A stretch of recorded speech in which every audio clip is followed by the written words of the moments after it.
Chucky, el muñeco poseído por un asesino, Jason Voorhees, el de los mommy issues con máscara de hockey, o Freddy Krueger, el acechador de pesadillas homofóbico. Son todos personajes que probablemente conozcas y que tal vez más de uno llegó a atormentarte durante tus pesadillas de la infancia. O por lo contrario, son de esos personajes que nunca faltan al momento de elegir un disfraz para Halloween. Y si hay algo que todos ellos tienen en común es que nacieron en la década de los 80s y han trascendido en el tiempo.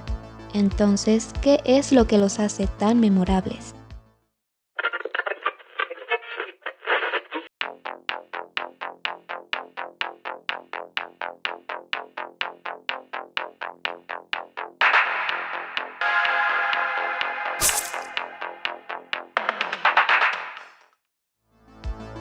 Sabemos que el cine de terror no tiene la mejor reputación, aunque en los últimos años se han estado creando películas con narrativas bastante interesantes y que valen completamente la pena. Y creo que esta mala reputación tiene mucho que ver con las películas de terror que se hicieron principalmente en los 80s. Pero no me malinterpreten, si hago este video es porque me encantan este tipo de películas y hay algunas que son tan malas que son buenas. Y para que entiendan un poco más de lo que estoy hablando, empecemos por explorar lo que fueron estos años.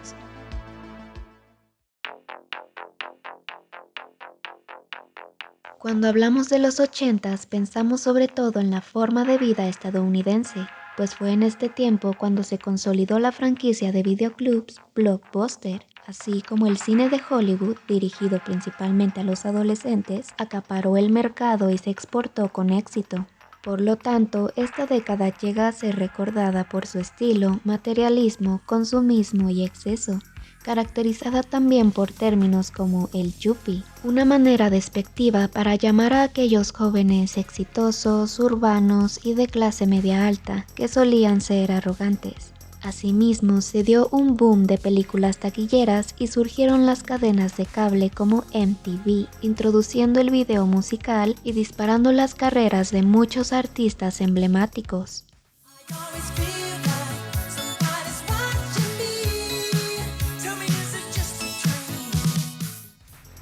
Y por supuesto que las películas de terror no fueron la excepción cuando hablamos de este exceso y consumismo, pues las innovaciones en los efectos prácticos hicieron que las pesadillas en pantalla se sintieran más reales. Y así, talentos como John Carpenter, Tobe Hooper, David Cronenberg, Sam Raimi y Wes Craven, por mencionar algunos, desarrollaron icónicas obras terroríficas. Sin embargo, muchos querían hacer de las películas un éxito en taquilla, y el negocio consistía prácticamente en hacerlas con un bajo presupuesto, esperando obtener hasta el triple de ganancias. Por ello, en 1980, el cine de terror P arrasaba en las salas, explotando una y otra vez las mismas narrativas con los mismos monstruos. De hecho, con Viernes 13, el director Sean Cunningham dijo que su principal motivación era el ganar dinero, y lo logró, pues con un presupuesto de $550,000 para filmar la película, terminó ganando más de $59 millones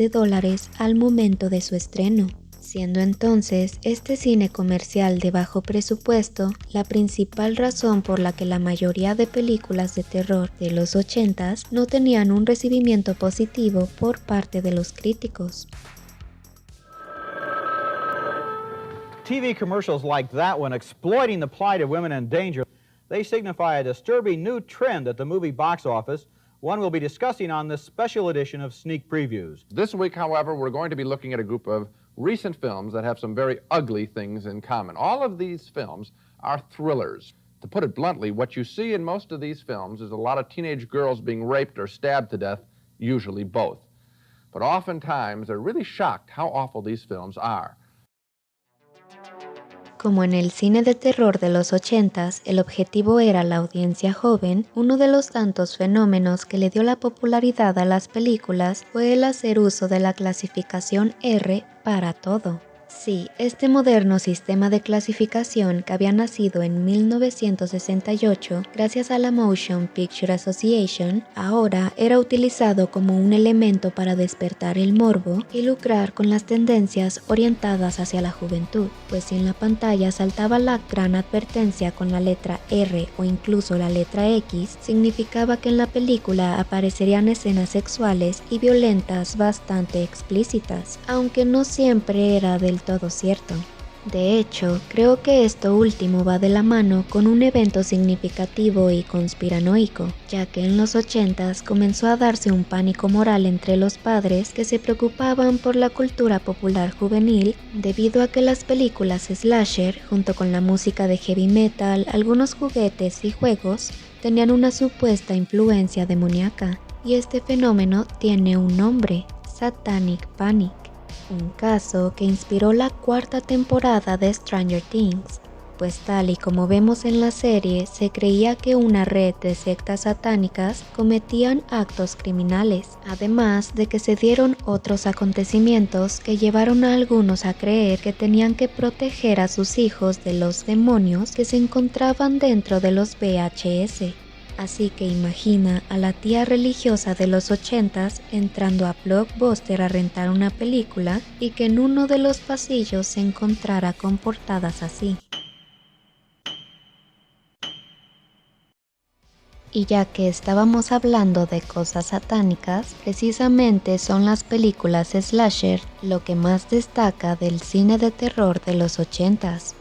Un subgénero que, como su nombre lo dice, de la palabra slash, que es cuchillada o corte en inglés, consiste en un asesino que se la pasa acuchillando o torturando hasta la muerte a adolescentes y jóvenes, quienes convenientemente se encuentran en el contexto más vulnerable posible. Pero esta es una versión americana de los slasher que fue influenciada sobre todo por las películas italianas de giallo, que llegaron primero en los años 60 y finales de los 70.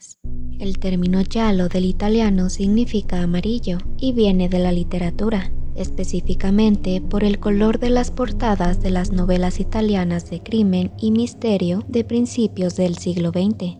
Por lo tanto, en el cine, dicho término es utilizado para describir a un subgénero del terror que contiene asesinos y teléfonos enigmáticos, y es reconocido por tener a directores como Dario Argento, quien dirigió una de las películas de terror más icónicas de los 70s, Suspiria.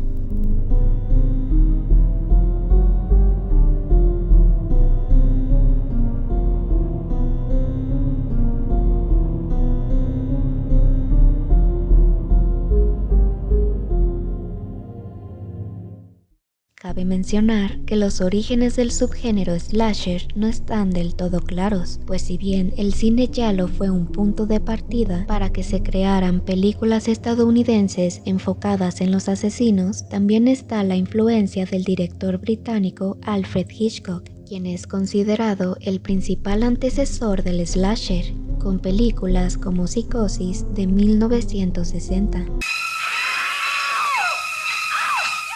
De igual forma, nos encontramos con el legado del cine alemán Krimi y toda una influencia intercultural que nos lleva a un debate respecto al origen y la trayectoria evolutiva del subgénero slasher, por lo que creo sería necesario hacer toda una recapitulación de la historia del cine de terror, pero es mucho que analizar y es mejor dejarlo para otro video. Por lo que ahora solo hay que enfocarnos en que gracias a la película de Halloween de 1978 es que el slasher americano gana su popularidad. Y así, desde un contexto sociocultural estadounidense, partimos a lo siguiente.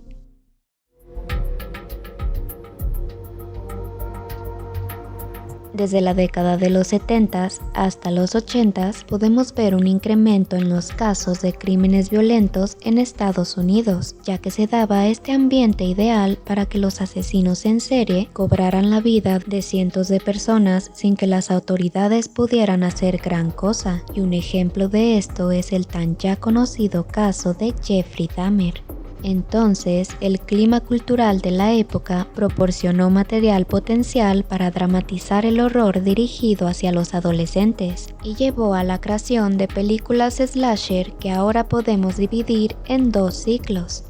El primero, que se dio durante los años 1978 con la ya mencionada película de Halloween hasta 1981 con otras películas como Viernes 13. Y el segundo, que surgió en 1984 hasta 1989 con películas como Child's Play y la ya mencionada película Viernes 13. Es que en serio, no les fue suficiente con haber sacado una secuela en 1981 y una tercera película en 1982, sino que siguieron sacando una película casi cada año. El capítulo final de 1984, Un nuevo comienzo de 1985, parte 6, Jason vive de 1986, parte 7, La nueva sangre de 1988 y parte 8, Jason Takes Manhattan de 1989.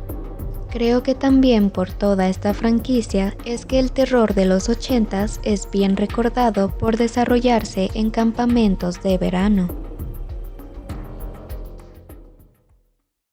Ahora bien, en cuanto al primer ciclo, casi todos los slasher comenzaron como producciones independientes, lo que significa que se hicieron sin el respaldo de un distribuidor importante, y debido a la popularidad de Halloween y Viernes 13, muchos quisieron comenzar a hacer también películas de terror de bajo presupuesto, lo que dio como resultado la saturación del mercado, fracasos consecutivos y controversias por la violencia cinematográfica, por lo que la producción de películas de este subgénero se detuvo abruptamente en 1981, o al menos ya no había narrativas nuevas e interesantes. Y es así como en el segundo ciclo se podría decir que revivió el slasher gracias a la película de Pesadilla en la calle Elm de 1984. Y es que la trama en sí era algo nuevo y el terror presentado en esta corrompía uno de los momentos más vulnerables del ser humano, la intimidad de los sueños. El director de la película, Wes Craven, dijo que se inspiró en un artículo que había leído en el periódico LA Times, el cual hablaba sobre una condición médica sufrida por los refugiados en Estados Unidos que escaparon del genocidio de Camboya a fines de la década de 1970 y principios de 1980. Estos refugiados eran principalmente hombres jóvenes que, estando completamente sanos, morían mientras dormían. El guión de la película de Pesadilla en la calle Elm presenta además a este personaje desfigurado y acechador de pesadillas llamado Freddy Krueger, el cual está inspirado en 3 cosas que aterrorizaron y dejaron marcado al director cuando era pequeño: la imagen de un hombre con una quemadura, la historia de un hombre borracho y matón con sombrero y un niño llamado Fred Krueger que molestaba a Craven en la escuela. Además, como parte del vestuario de dicho personaje se encuentra su icónico suéter con los colores rojo y verde, representado de esta manera debido a que los creadores se basaron en un artículo de Scientific American donde se dijo que estos colores son los que más chocan con la retina del ojo humano. De esta manera y con muchas otras películas se fue dando un culto al monstruo y a los asesinos, en lugar de a los actores o la historia en sí, convirtiéndose esto en un fenómeno popular. Al igual que el fenómeno de explotación de una misma fórmula, mujeres indefensas que son acechadas por el asesino, más los grupos de jóvenes que tienen sexo todo el tiempo y se ven rodeados de violencia y gore.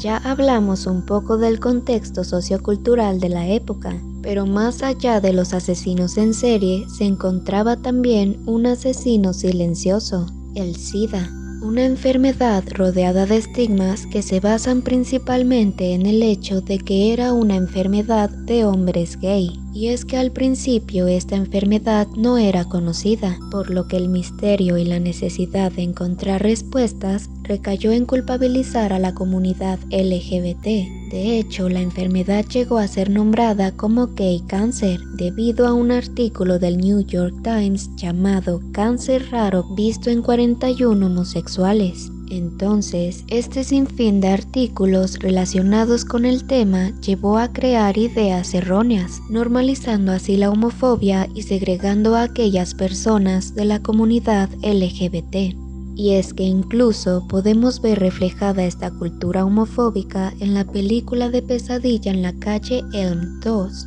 Pues en primer lugar, y uno de los tantos ejemplos, es que al final de la película, el personaje de Jesse, supuestamente gay e interpretado por Mark Payton, es poseído por Freddy Krueger, el cual escapa a la caldera de la fábrica donde solía trabajar. Y ahí el personaje de Lisa llega para intentar salvar a Jesse con un beso de amor. O sea que a fin de cuentas, Jesse solo puede ser salvado por el amor heterosexual. En segundo lugar, el actor Mark Payton, que también es gay fuera del personaje de Jesse, era obligado a mantener en secreto su orientación sexual. De hecho, en sus contratos se le decía que fuera de sus personajes, él debía de actuar como un hombre heterosexual, lo que lo llevó a alejarse de Hollywood. Pero esto no queda ahí. También podemos ver un acto de transfobia en el final de la película Sleepaway Camp, ya que el personaje principal, Angela, es usado inapropiadamente para generar ese shock en la audiencia,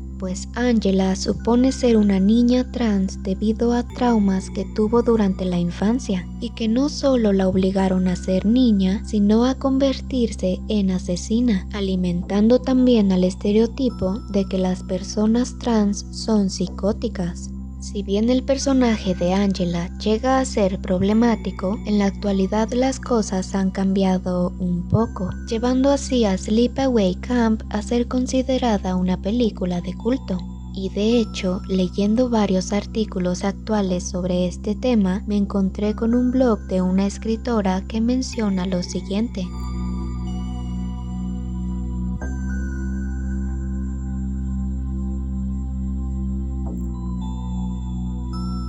Estas actitudes anticuadas e injustas hacia las personas de la comunidad LGBT no eran los únicos temas polémicos sexuales que había, y creo que el más evidente, debido a la heteronormatividad y el machismo, es la desnudez femenina gratuita que contribuye a una atmósfera generalmente morbosa, pues pareciera que muchas de las películas de los 80s incrementaban su valor en base al número de pechos que se mostraban en pantalla.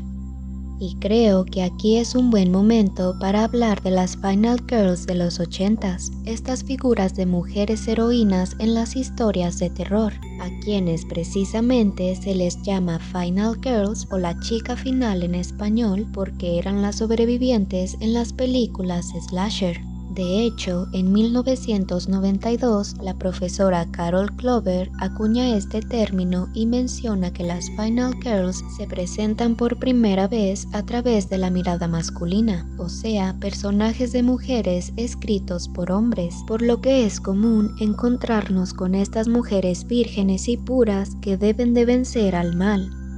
Tal vez en los 80s no se cuestionaban tanto estos estereotipos sexistas en el cine, pero si vemos a las Final Girls contemporáneas, como en la 9ª temporada de la serie American Horror Story, nos encontramos con que las protagonistas no cumplen con las características que ya se mencionaban, sino que nos muestran una representación más realista de las Final Girls, en donde son seguras de sí mismas, fuertes e inteligentes, manifestando así esta revaloración de las mujeres en el cine y en el mundo del entretenimiento.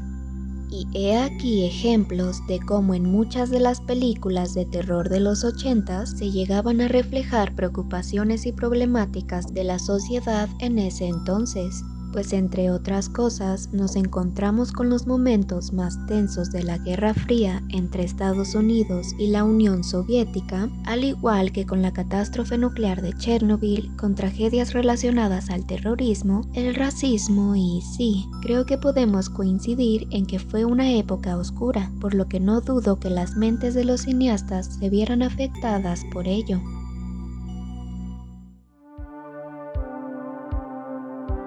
Y bueno, ya que hemos discutido un poco sobre temas dirigidos hacia el mercado, la cultura, la sociedad y las polémicas, ahora pasemos a una de mis partes favoritas y que también sería el último tema del que estaremos hablando en este video. Analicemos lo artístico y estético de las películas de terror de los 80s en general. Para ello he dividido la información en los siguientes 3 puntos: el horror corporal de los efectos prácticos, la estética del VHS y la atmósfera musical con sintetizadores.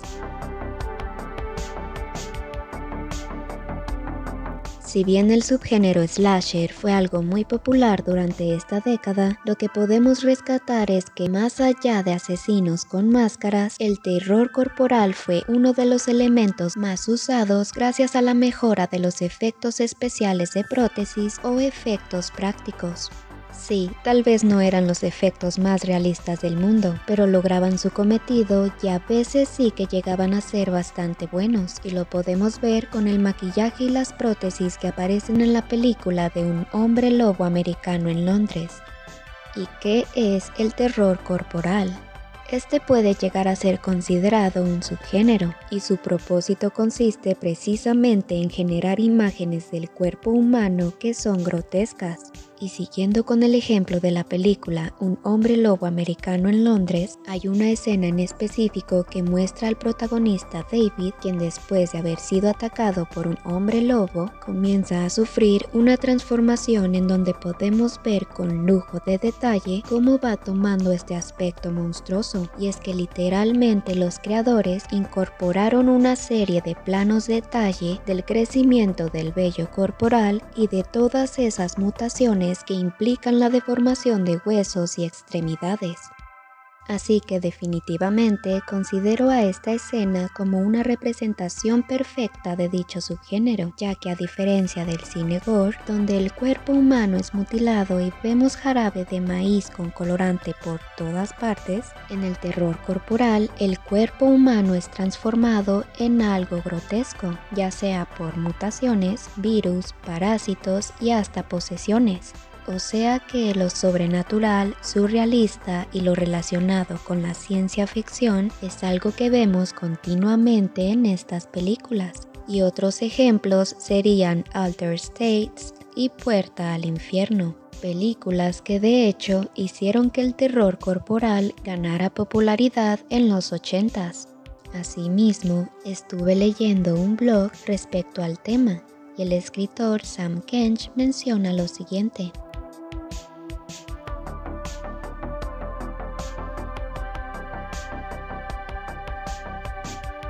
Así que, si hablamos de pioneros en el cine de terror corporal, David Cronenberg es uno de ellos, y su película Scanners de 1981 lo dice todo.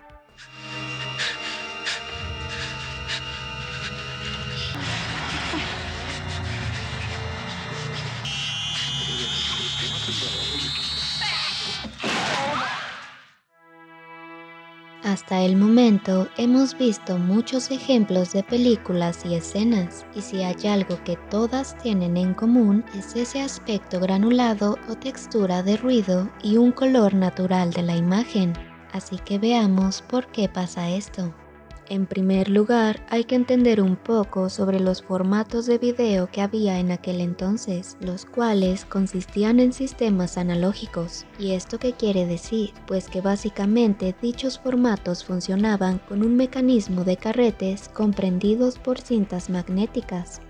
Sé que suena un tanto confuso, pero no se preocupen, también a mí me costó entenderlo mientras investigaba al respecto, pero necesitaba mencionarlo para comprender un poco más el funcionamiento y la estética del VHS, uno de los formatos de video analógico más exitosos en aquel entonces, permitiendo grabar y reproducir contenido audiovisual en casa. Además, el VHS es un elemento principal que hace que las películas de los 80s tengan precisamente esta estética que en la actualidad consideramos ochentera y nostálgica. En segundo lugar, hay que entender también un poco sobre la edición de video, ya que puede que la palabra analógico la relacionemos directamente con algo viejo o hasta menos tecnológico. Pero la verdad es que en los 80s lo digital ya tomaba lugar al momento de editar videos, pues si bien aún no era algo tan avanzado como hoy en día con los programas de Adobe Premiere o Sony Vegas, ya existían programas y computadoras que permitían digitalizar el material audiovisual y editarlo sin dañar las secuencias de una película, como solía pasar a principios del siglo XX, cuando recién la edición había sido descubierta y tenían que cortar directamente las escenas en el rollo celuloide y luego las unían con pegamento. Entonces, este nuevo sistema de edición digital llamado no lineal permitía editar con mayor facilidad, aunque claramente tenía sus limitaciones. Como les decía, el aspecto del color natural de la imagen se debía justamente a que la gradación y corrección de colores solo se podía hacer frente a la cámara y no en un programa, o sea que la iluminación era directa y sin una edición posterior como tal, lo que daba como resultado esta paleta de colores naturales y realistas, o incluso, dependiendo de la película, nos encontramos también con luces de colores neones, siendo lo más común utilizar gradientes de color azul a rojo u otros colores que destacaran y transmitieran esa sensación mística, futurista o la sensación de estar dentro de una pesadilla. Y ya que estamos hablando de colores, creo que una de las películas de terror con buena dirección de arte y con una composición placentera ante los ojos de casi cualquiera es la de El Resplandor, esta adaptación al cine que hizo Stanley Kubrick en 1980 de la novela clásica de Stephen King. En dicha película vemos cómo el personaje de Jack Torrance va perdiendo la cordura hasta que se vuelve en contra de su esposa e hijo, logrando así mantener al espectador enganchado hasta el final. Y es que con una duración de 144 minutos somos testigos de un sinfín de escenas cautivadoras y horripilantes, las cuales reflejan el uso dramático de los colores para transmitirnos y provocarnos todo tipo de emociones, tal y como la repulsión que se puede llegar a experimentar cuando la puerta de la habitación 237 se abre y nos introduce a un baño con esas tonalidades de verde. Y ni hablar del fantasma de la mujer que se encuentra en la bañera. Además, existen algunas teorías respecto a la paleta de colores utilizada en esta película, pero creo que eso es todo un tema que da para otro video.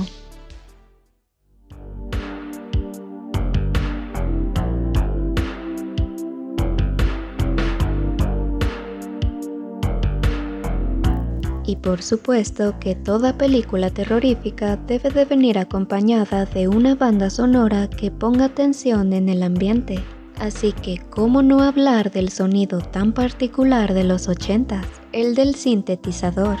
Hasta este punto del video probablemente ya estemos familiarizados con los términos analógico y digital. Por tanto, si hay algo que hizo destacar a los sintetizadores de esta época fue que se volvieron digitales. ¿Y esto qué quiere decir? Pues que gracias al mundo virtual que estaba surgiendo, la tecnología iba cambiando y los instrumentos musicales también, por lo que el sintetizador ahora podía ser programado y personalizado para emular sonidos analógicos, aunque cabe resaltar que esto no significó que los sintetizadores analógicos dejaran de usarse por completo. Pero por supuesto que aquellos que eran digitales tenían mayores ventajas como el hecho de ser más baratos. lo cual hizo que su comercialización fuera bastante accesible y se volvieran muy populares, abriéndose así paso hacia un género musical que había nacido a finales de los 70s, el New Wave, con bandas como Talking Heads o The Cure. Asimismo, el subgénero synth pop comenzó a ganar reconocimiento y el sonido del sintetizador estaba en todas partes, por lo que en el cine lo podemos ver con muchas de las películas de ciencia ficción y horror corporal. Por ejemplo, Videodrome de 1983, dirigida por David Cronenberg y protagonizada por James Woods y Debbie Harry. De hecho, Debbie, además de ser actriz, también es una famosa cantante, vocalista de Blondie, una de las bandas New Wave por excelencia.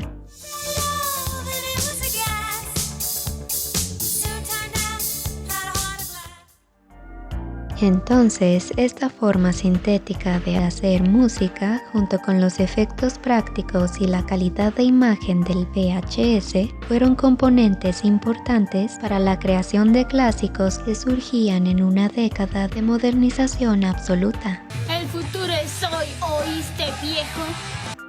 Y creo que ha llegado el momento de hacer las menciones honoríficas de algunas películas que también marcaron por completo el cine de terror de los 80s.